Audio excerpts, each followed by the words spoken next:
You think that Trump is going to stop the country from heading in a communist direction? I don't think he can stop, but he's been like Jesus Christ saving this country, giving his life for this country. You said Donald Trump has been like who? Jesus Christ. Donald Trump has been like Jesus Christ? Yeah, saving this country, giving his life for the betterment of the people of the country. What? In what way? He's given his worth, his time.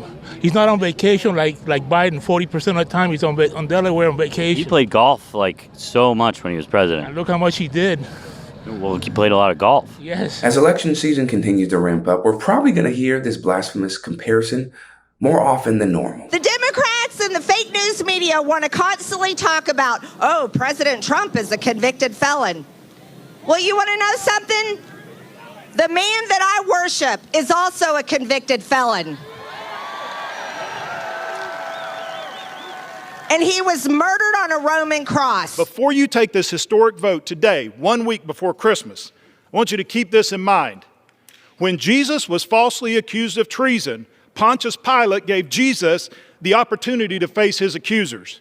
During that sham trial, Pontius Pilate afforded more rights to Jesus than the Democrats have afforded this president in this process. Well, it's not entirely surprising that Republicans have sunk as low as they have with their devotion and unyielding loyalty to Trump. It is surprising to people outside of the MAGA cult and observers like us that the party of the so-called good Christian values would be this blind to their own supposed beliefs. If Jesus were a voter in Iowa, who do you think he'd vote for in this next election? I'm praying that Jesus would vote for Trump because, more recently, I don't think Trump was a really strong believer when he entered the race in 2016 or 15, whenever. I really see his life is changing, and now when he speaks, he points people in the direction of God, and that, hey, he's not the answer, but Jesus is the answer. And President Biden goes to church every Sunday, right?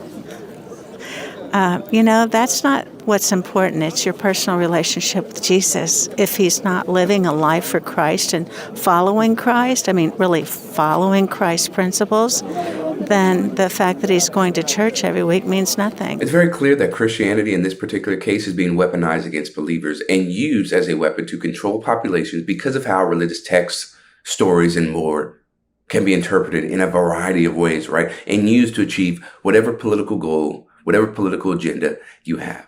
If a gay pride flag can be on the wall, why can't the Ten Commandments? But they don't mandate a gay pride in public schools, but there is a separation of church and state. So the public schools in that state are saying you still have to put the Ten Commandments up. So I see nothing wrong with it. Just like the Pledge of Allegiance. That's banned in some schools too. That should be said too. We live in America, right?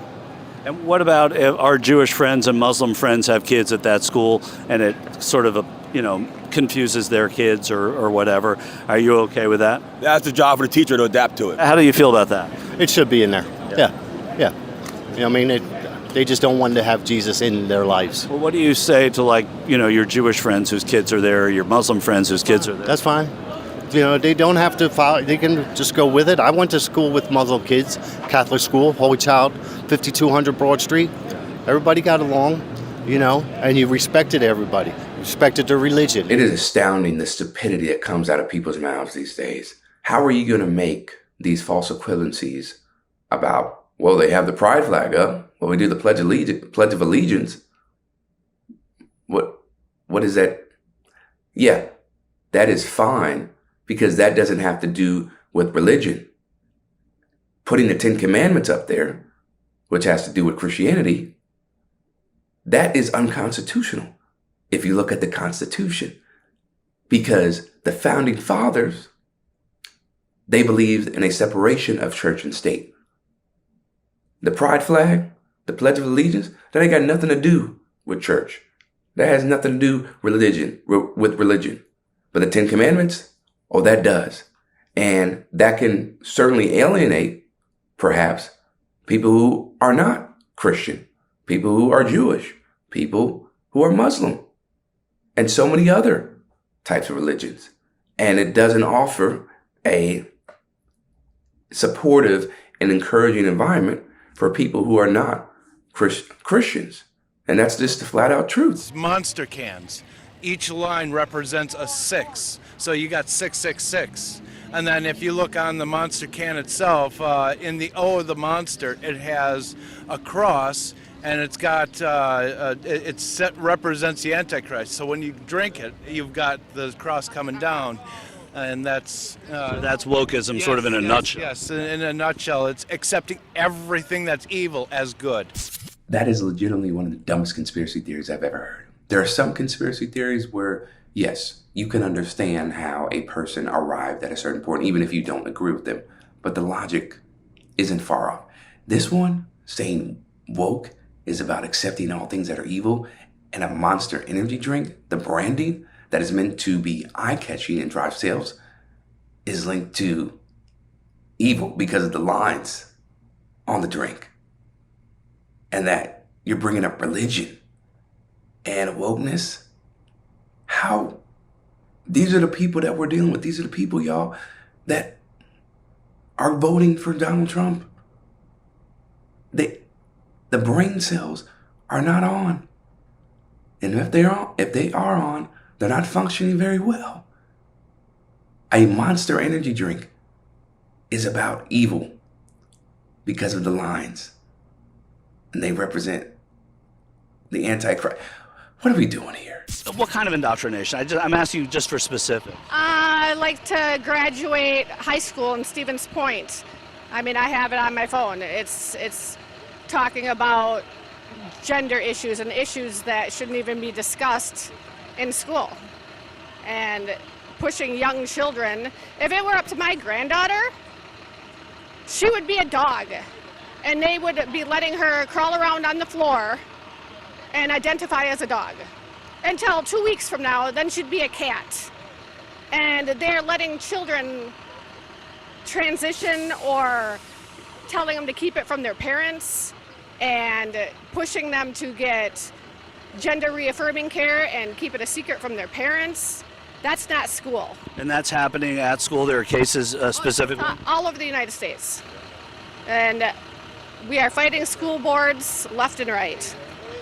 Wokeism, that's horrible. I mean, it's borderline mental issues, I guess I would say. I mean, if you don't know what you are and you can't see what's going on right now in front of our eyes, it's something's definitely wrong with those individuals.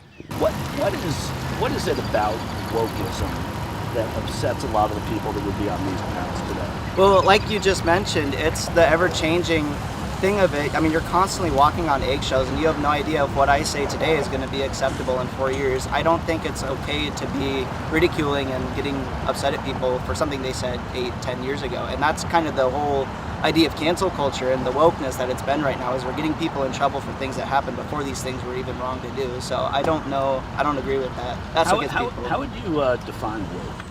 Oh, man.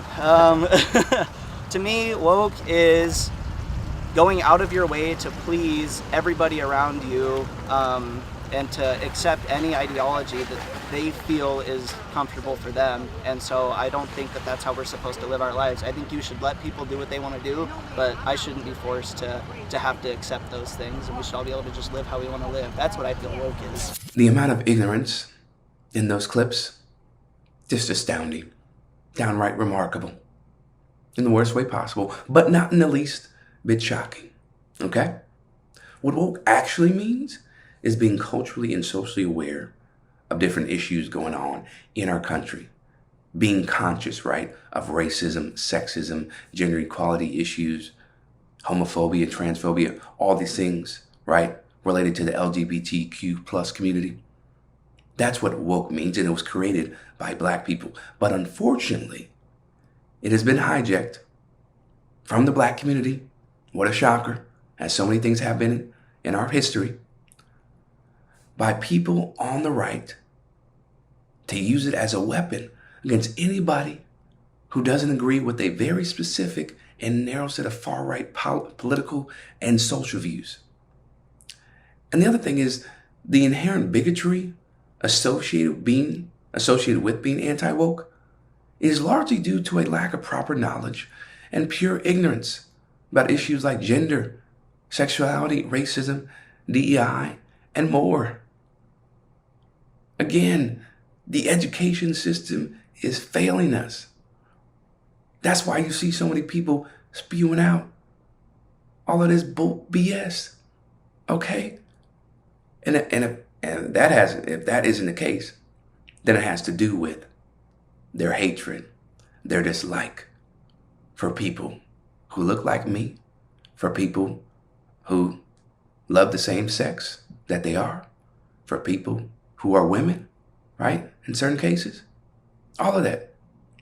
The moral of the story is those people are dangerous, putting that information out there. And that's why we continue to push back and give you the truth, the real information on what's going on in America and how people should be fighting to end racism and fighting to be, politically aware, socially conscious. That's all. For Rebel HQ, I'm Chris Williamson. We'll see you next time.